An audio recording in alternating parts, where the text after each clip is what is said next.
بسم اللہ الرحمن الرحیم۔ السلام علیکم ناظرین، میں ہوں محمد زبیر اور میرے ساتھ موجود ہیں وجیہہ زبیر۔ ناظرین، ابھی ایک صاحب کی میرے پاس کال آئی اور مجھ سے کہنے لگے کہ میرا بچہ پڑھائی میں دلچسپی نہیں لے رہا۔ میں اس کو اتنا سمجھا رہا ہوں، اتنی مثالیں دے رہا ہوں، اتنا گائیڈ کر رہا ہوں، وہ پڑھ ہی نہیں رہا۔ 1 سال پہلے وہ اتنا اچھا پڑھ رہا تھا، بہت ذہین ہے میرا بیٹا، لیکن اب پڑھائی میں انٹرسٹ ہی نہیں لے رہا۔ بتائیے میں کیا کروں؟ میں نے ان سے پوچھا کہ کیا آپ کے بچے کے بیہیویئر میں تبدیلی آئی ہے؟ کیا اس کو غصہ زیادہ تو نہیں آنے لگا ہے؟ کہ نہیں، بہت غصہ آنے لگا ہے، وہ بڑوں سے بدتمیزی کرنے لگا ہے، پہلے نہیں کرتا تھا۔ تو بتائیں میں کیا کروں؟ میں نے دیکھیے، اس کی آپ کو پڑھائی کی اتنی ٹینشن لینے کی ضرورت نہیں ہے جتنی اس کے بیہیویئر کی ٹینشن لینے کی ضرورت ہے۔ جن بچوں کے اندر بدتمیزی آتی ہے، غصہ آتا ہے، ان کی باقی چیزیں خراب ہونا شروع ہو جاتی ہیں، یعنی ان کی اسکول کی پرفارمنس خراب ہونا شروع ہو جاتی ہے، وہ پڑھائی سے دور بھاگنے لگ جاتے ہیں۔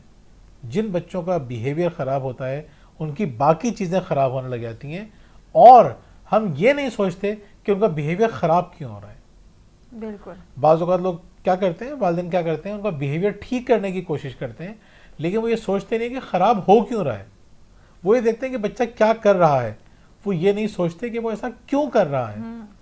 تو آج ہم بات کریں گے اسی بارے میں کہ بچے کے خراب رویے کے پیچھے 5 بڑی وجوہات کیا ہوتی ہیں، اور سیکنڈ یہ کہ ان رویوں کو بہتر کرنے کے لیے ہمیں کیا کرنا چاہیے۔ بالکل، یعنی آج ہم بات کریں گے کہ رویے خراب ہوتے کیوں ہیں اور پھر ان کا حل کیا ہے، کس طرح سے وہ رویے ٹھیک ہو سکتے ہیں۔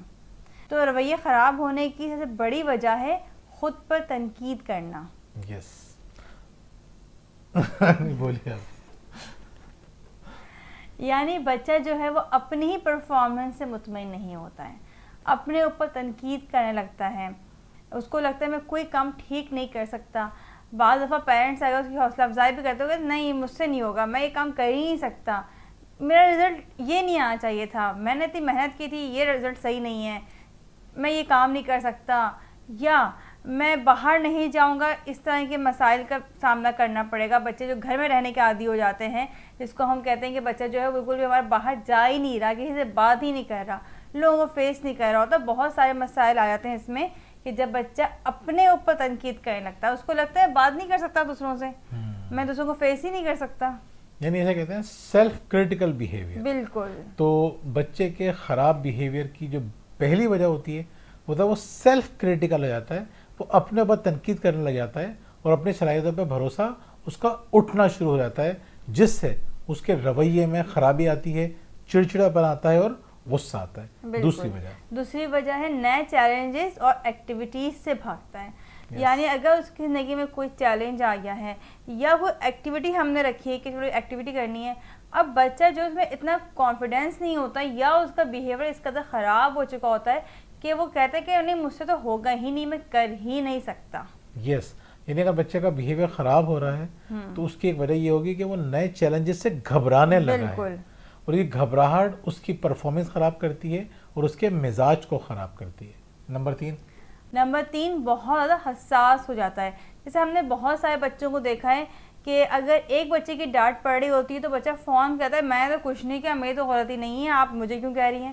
بھائی تمہیں نہیں کہا جا رہا، وہ اس بچے کو کہا جا رہا ہے، لیکن وہ اپنے اوپر نہیں لگتا ہے۔ یا ہم کسی بچے کی ایگزامپل دینے لگتے ہیں تو اس بچے کو لگتا ہے اس کو سنایا جا رہا ہے، اس کو بتایا جا رہا ہے، یعنی وہ کسی بھی بچے کے بارے میں کوئی بھی تعریف یا برائی برداشت نہیں کر پا رہا ہو، تو اس کو لگتا ہے کسی بچے کی اگر برائی ہو رہی ہے یا اس کی کوئی تعریف ہو رہی ہے تو مجھے سنانے کے لیے ہو رہی ہے۔ بالکل، یا بعض اوقات چھوٹی سی تنقید اس سے برداشت نہیں ہوتی، تھوڑا سا ٹوکنا اس کو برداشت نہیں ہوتا، وہ اتنا سینسیٹیو ہو جاتا ہے، بلکہ کچھ کنڈیشن تو ایسی ہوتی ہیں کہ اس کو تعریف بھی برداشت نہیں ہو رہی ہوتی، اس کو لگتا ہے کہ فضول میں میری حوصلہ افزائی کرنے کے لیے جھوٹی سچی تعریفیں کی جا رہی ہیں۔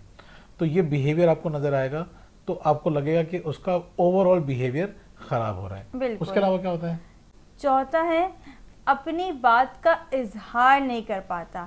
جب اپنی بات کا اظہار نہیں کر پاتا تو ہم سمجھتے ہیں کوئی مسئلہ ہی نہیں ہے، اسے سب کچھ ٹھیک ہے، آل از ویل۔ یہ جب اپنی بات کا اظہار نہیں کر پا رہا ہوتا، وہ اسرٹیونیس اس کے اندر نہیں ہوتی، تو اس کا نقصان کیا ہوتا ہے کہ وہ اندر ہی اندر اس کے ایگریشن جمع ہونے لگ جاتی ہے۔ یعنی بظاہر تو وہ اظہار نہیں کر رہا کہ میرے ساتھ پرابلم کیا ہے، پرابلم کا اس کو پتا ہے کہ اگر میں اظہار کروں گا بھی، اگر اس کو لگتا ہے کہ میں یہ بات بتاتا بھی ہوں تو مجھ پہ تنقید ہوگی، مجھے لیکچر دیا جائے گا, مجھ سے کہا جائے گا یہ تو کوئی بات ہی نہیں ہے, میں فضول کے ایکسکیوزز دے رہا ہوں, تو وہ چاہتا ہے کہ میں بتاؤں ہی نہیں, خاموش ہو جاؤں, یا اس کو بتانا نہیں آ رہا ہوتا کہ میرے ساتھ کیا پرابلم چل رہی ہیں. جب بچہ اپنے جذبات کا اظہار نہیں کر پا رہا ہوتا تو اس کے اندر غصہ ہوتا ہے, ایگریشن ہوتا ہے.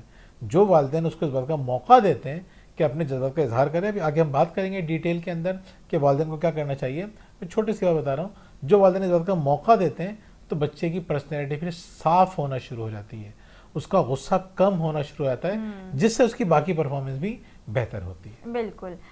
پانچواں ہے جسمانی علامات, یعنی کہ سر میں درد ہونا, پیٹ میں درد ہونا, نیند میں بے چینی, اسٹریس یا ویسی طبیعت بے چینی کا نظر آنا. یعنی بچہ اگر فزیکل پرابلمس کا شکار ہے, کچھ بیماری ہے یا کوئی مسائل ہیں, تو اس کا نقصان کیا ہوگا؟ اس کا نقصان یہ ہوگا کہ اس کا اوور آل بیہیویئر خراب ہونا شروع ہو جائے گا, طبیعت سست ہو جاتی ہے, نیند کے ایشوز ہوتے ہیں, نیند پراپر نہیں آ رہی ہوتی, تو نقصان ہوتا ہے اس کے بیہیویئر کا. ناظرین, اگر آپ کا بچہ مس بیہیو کر رہا ہے, بدتمیزی کر رہا ہے, غصہ کر رہا ہے, بہن بھائیوں کو مار رہا ہے, باہر الجھ رہا ہے, تو آپ سمجھ لیجئے کہ وہ کسی مشکل کا شکار ہے. وہ کس مشکل کا شکار ہے ہم نے آپ کو ایک ایک کر کے پانچوں بتا دیے ہیں. اب ہم دیکھیں گے کہ اس کا حل کیا ہے. تو جی کیا بتائیں گے اب اس کا حل؟ جی, اس کا حل ہے, پہلا اس کا حل ہے حقیقی اہداف طے کیجیے. یعنی ریئلسٹک گولز. ہاں بالکل. ہم جس سوسائٹی میں رہ رہے ہیں وہاں پہ ہر ایک کو نتائج کی فکر ہوتی ہے, نتائج چاہیے ہوتے ہیں, یعنی ریزلٹس. پیرنٹس ہیں, ٹیچرز ہیں, یعنی گھر کے اور لوگ ہیں, دادا دادی, نانا نانی, سبھی ہمارے آ جاتے ہیں اس میں, کہ وہ سبھی چاہتے ہیں کہ بچے کے نتائج بہترین آئے, ریزلٹ آؤٹ اسٹینڈنگ ہو. حقیقت ہے بچہ کس طرح کا ہے, اس کی پرفارمنس کیسی ہے, اس کے اندر اتنی صلاحیتیں ہیں یا نہیں ہے, اس سے ہمیں کوئی سروکار نہیں ہوتا. ہم چاہتے ہیں بچہ کلاس میں فرسٹ آئے, ٹاپ کرے یا اچھا پرفارم کرے. دیکھیے, اگر بچہ اچھا پرفارم نہیں کر پا رہا ہے تو اس کا مطلب یہ کہ آپ نے اس کو ریئلسٹک گولز نہیں دیے. آپ نے اس کے لیے تو گولز بہت بڑے بنا دیے ہیں یا بہت ہی چھوٹے کر کے رکھ دیے ہیں. ہم دیکھتے نہیں, جب گیمز کھیلتے ہیں تو پہلے آسان اسٹیج ہوتا ہے, پھر اس سے مشکل, پھر اس سے مشکل, پھر اس سے مشکل. اب اگر مثال کے طور پہ کسی نہ کسی طرح سے بچے کی ہیلپ کر کے یا کچھ بھی کر کے یا چیٹنگ کر کے وہ اگلے اسٹیج پہ پہنچ تو گیا, لیکن اسے کھیلے نہیں جا رہا, اب وہ بار بار ناکام ہوگا, بار بار ناکام ہوگا. کیوں؟ کیونکہ اس نے پچھلے اسٹیجز کو اچھی طرح سے کھیل کے پاس نہیں کیا. تو آپ کو کیا کرنا ہے, آپ کو سمجھنا ہے کہ اس وقت بچے کی صحیح صورتحال کیا ہے. بالکل. بچہ اگر پڑھائی میں کمزور ہے تو آپ اس کے حساب سے گول سیٹ کیجئے اور پھر اس پہ نظر رکھیے کہ وہ گول اچیو کر پا رہا ہے یا نہیں کر پا رہا ہے. مستقل اس کے اوپر آپ کو ایک فالو اپ رکھنا ہے, یعنی بار بار پوچھتے رہنا ہے, دیکھتے رہنا ہے کہ وہ کام کر پا رہا ہے یا نہیں کر پا رہا. یعنی ریئلسٹک گول سیٹ کیجئے اور پھر ان کے اوپر نظر رکھیے. بالکل. دوسرا ہمارا پوائنٹ ہے بچے کو حالات قبول کرنا سکھائیں. یعنی بچے کی زندگی میں کسی قسم کی پرابلمس آ رہے ہیں, کوئی بھی ایسا پرابلم ہے جیسے بچہ بھاگ رہا ہے, اس کو فیس کرنا سکھائیں. اس کو بتائیں تم پرابلم فیس کرو گے تو اس کو سالو کر سکتے ہو, جب فیس ہی نہیں کرو گے تو سالو کیسے کرو گے. دیکھیں, اس میں بھی ماں باپ کی بڑی غلطی یہ ہوتی ہے کہ وہ بچے کی ناکامیوں پہ اوور ری ایکٹ کرتے ہیں. یعنی اگر بچہ ناکام ہوا ہے, اس سے کوئی غلطی ہوئی ہے یا وہ ناکام ہوا ہے, تو والدین کو بتانا چاہیے کہ بیٹا ہر انسان ہر کام آسانی سے نہیں کر لیتا, تمہیں اپنی اسٹرینتھ بھی پتہ ہونا چاہیے اور اپنی ویکنس بھی پتہ ہونا چاہیے. تو اس کو ایکسیپٹ کرنا سکھائیے. یعنی اس کو بتائیے کہ بیٹا اگر تم اپنی کمزوریوں کو قبول نہیں کرو گے, مانو گے نہیں, ایکسیپٹ نہیں کرو گے کہ میرے کمزوریاں ہیں, تو ان کو امپروو کیسے کرو گے. اور کمزوریاں ہونا کوئی بری بات نہیں ہے, لیکن کمزوریوں کے ساتھ زندگی گزارنا اور انہیں بہتر نہ کرنا یہ بری بات ہے. تو بچے کو ایکسیپٹ کرنا سکھائیے, فیلئر ایکسیپٹ کرنا سکھائیے. تو اگر آپ نے اس کو یہ چیز سکھا دی تو اس کا فائدہ کیا ہوگا, اس کے اندر ایگریشن جمع نہیں ہوگی, غصہ جمع نہیں ہوگا, اور وہ چیزوں کو اچھے انداز سے دیکھے گا. ناکامی کو وہ اپنی ناکامی نہیں سمجھے گا, کسی جگہ پہ ناکام ہونے کو اپنی زندگی کی ناکامی نہیں سمجھے گا. اس نے کہا ہاں ایک واقعہ تھا, میں وہاں پہ ناکام ہو گیا, میں ناکام انسان نہیں ہوں, میری زندگی میں ایک ناکامی آئی ہے جس کو نیکسٹ ٹائم میں اوور کم کر لوں گا. تو والدین کی بات سکھانی چاہیے کہ بیٹا ایکسیپٹ کرنا سیکھو. یس. تیسرا پوائنٹ ہے بچے کی بہت زیادہ حوصلہ افزائی کریں. یعنی اس کی ایفرٹس کی آپ تعریف کریں, اس کی حوصلہ افزائی کریں. ہم نتائج دیکھ رہے ہوتے ہیں, ہم یہ دیکھتے ہیں بچے نے ایفرٹس کتنی کی ہیں, کوششیں کتنی کی ہیں, اس کی کوشش کو تو ہم بعض دفعہ بالکل ہی نظر انداز کر دیتے ہیں. بعض بچے ہوتے ہیں جو دن رات پڑھ رہے ہوتے ہیں لیکن پھر بھی وہ رزلٹ اچھا لے کے نہیں آ پاتے ہیں. بعض بچوں کے اندر اتنی صلاحیتیں ہوتی ہیں کہ وہ ایک دفعہ نگاہ ڈالتے ہیں ان کو یاد ہو جاتا ہے. بالکل. تو ہمیں کیا دیکھنا ہے کہ بچہ کوشش کتنی کر رہا ہے. اب اگر بچہ بیٹھا ہوا ہے اور مستقل محنت کر رہا ہے اور پھر بھی رزلٹ اس کا آپ کے مطابق نہیں آیا ہے تو ہمیں تعریف کرنی ہے اس کی حوصلہ افزائی کرنی ہے اس کی ایفرٹس کی. ہو سکتا ہے کہ کسی سبجیکٹ میں وہ کمزور ہو, اس کی اسٹرینتھ کسی اور جگہ پر ہو. بالکل. ہو سکتا ہے یہ اس کی اسٹرینتھ کا ایریا ہی نہ ہو, کوئی بات نہیں, آپ اس کی ایفرٹ کی تعریف کیجئے تاکہ وہ اور جگہوں پہ ایفرٹ کرے. اگر آپ نے اس کی ایفرٹ کی تعریف نہیں کی, ریزلٹس کے اوپر ہی ٹوکتے رہے کہ تم نے یہ اچھے نتائج کیوں نہیں پیدا کیے, تو بعد میں کیا ہوگا, جن چیزوں میں وہ اچھا پرفارم کر سکتا ہے اس میں بھی کرنے کے قابل نہیں رہے گا. بالکل. چوتھی بات ہے انہیں ذمہ داری دیں. ہمیں دیکھا ہے بہت سے بچے اگر شروع میں ایک آدھ دفعہ اپنی ذمہ داری پوری نہیں کر پاتے ہیں تو ہم انہیں لیبل کر دیتے ہیں کہ یہ کام تم سے ہوگا ہی نہیں. جیسے بچہ جو ہے محلے میں کہیں کوئی چیز دینے کے لیے جا رہا ہے تو ہم کہتے ہیں نہیں بھائی تم مت جاؤ, تم تو گرا دو گے. ارے بھائی تم یہ کام نہیں کرو, تم سے نہیں ہوگا, تم یہ کام نہیں کر سکتے.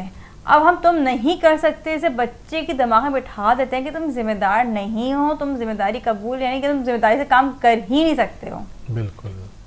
تو بچے کو ذمہ داری دیجیے بالکل اور اس کو کرنے دیجیے. غلطی کر کے سیکھے گا زیادہ امپورٹنٹ ہے اس کے لیے, اس کے مقابلے میں کہ اس کو ذمہ داری دے ہی نہیں. یس. پانچویں بات ہے اس کے رول ماڈل بنے. یعنی اس کو آپ نصیحتوں کے ذریعے اتنا ہی سمجھا سکتے ہیں جتنا خود رول ماڈل بن کے اس کو بتا سکتے ہیں.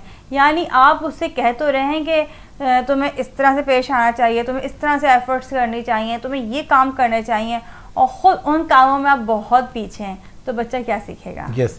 یا آپ بچے کو ایک مثبت انسان بنانا چاہتے ہیں, آپ خود ایک منفی انسان ہیں. آپ چاہتے ہیں کہ بچہ پر امید رہے لیکن آپ ایک بہت ہی مایوس انسان ہیں, آپ ہمیشہ نا امیدی کی باتیں کرتے ہیں اپنی زندگی کو لے کر. تو بچہ سیکھ رہا ہوتا ہے, وہ اس کے اندر ٹرانسفر ہو رہی ہوتی ہیں آپ کی تمام جو عادتیں ہوتی ہیں, خصلتیں ہوتی ہیں, رسپانسز ہوتے ہیں. بچہ آپ سے بغیر کہے سیکھ رہا ہوتا ہے. تو جو چیزیں بچے میں پیدا کرنا چاہتے ہیں کوشش کریں اپنے اندر بھی ان کو آہستہ آہستہ پیدا کرتے رہیں. ٹائم لگے گا, ظاہر سی بات ہے, ہم بڑے ہیں تو ہمیں زیادہ مشکل ہوتی ہے. میں نے ایک دفعہ پہلے بھی بتایا تھا کہ میں ہادیہ سے کہتا ہوں کہ ہادیہ بیٹا ہم کچھ معاملوں میں بہت زیادہ اس لیے کہتے ہیں آپ سے کیونکہ آپ لوگ بھی چھوٹے ہیں تو آپ کے لیے زندگی میں تبدیلی پیدا کرنا آسان ہے, اپنے اندر تبدیلی لانا آسان ہے, ہمارے لیے مشکل ہے. لیکن ہم کوششیں کر رہے ہیں, ہم کوشش کر رہے ہوتے ہیں, ہمیں ہم آہستہ آہستہ خود کو امپروو کرتے ہیں لیکن بچے جلدی امپروو کر سکتے ہیں. تو رول ماڈل بنیے, جو خوبیاں بچے میں پیدا کرنا چاہتے ہیں وہ اپنے اندر بھی پیدا کیجیے. آپ چاہتے ہیں بچہ غصہ نہ کرے, بدتمیزی نہ کرے, تو کم از کم ہم غصہ اور بدتمیزی کر کے تو اس چیز کو صحیح نہیں کر سکتے. کس طرح ٹھیک کر سکتے ہیں؟ محبت سے, خود کول رہ کے, خود پیار سے بات کر کے. بالکل. چھٹا اور آخری حل جو ہم آپ کو دیں گے وہ ہے اس کو فیصلہ کرنے دیجیے. یعنی بچے کو فیصلہ کرنے کا موقع دیں. آپ شاپنگ میں جا رہی ہیں, بچہ اتنا بڑا ہے کہ وہ اپنی شاپنگ کر سکتا ہے اپنی مرضی سے, تو اس کی مرضی شاپنگ کیجیے. بالکل. کسی ریسٹورینٹ میں ہم جا رہے ہیں کھانا کھانے کے لیے, اس کی مرضی کے ریسٹورینٹ میں جائیں, اس کے حساب سے آپ مینیو کو ڈیزائن کریں. یعنی بچہ آپ کو جو مشورہ دے رہا ہے یا کوئی فیصلہ کر رہا ہے تو اس فیصلے میں اس کا ساتھ دیں. ضروری نہیں ہر فیصلے میں, لیکن وہ فیصلے بچہ کر سکتا ہے, جو فیصلے وہ لے سکتا ہے اس میں اس کی حوصلہ افزائی کریں. اس سے اس کا کانفیڈینس بھی بڑھے گا اور اس کے بیہیویئر میں آپ واضح فرق دیکھیں گے. بالکل. ناظرین, باتوں کا خیال رکھیے. اگر آپ کے بچے کے رویے میں خرابیاں پیدا ہو رہی ہیں تو سمجھ لیجئے کہ اس کا حل آپ کے ہاتھ میں ہے, بچے کے ہاتھ میں نہیں ہے. بالکل. یہ مت دیکھیے کہ وہ کیا کر رہا ہے, وہ یہ سوچئے کہ وہ کیوں کر رہا ہے. اگر آپ نے یہ بات سمجھنے کی کوشش کر لی, جو آپ نے آپ کو کچھ باتیں بتائی ہیں, ریزنز کو سمجھنے کی کوشش کی, تو بچے کو چینج کرنا آپ کے لیے آسان ہو جائے گا. انشاءاللہ پھر آپ سے ملاقات ہوگی. بہت بہت شکریہ. اللہ حافظ. اللہ حافظ.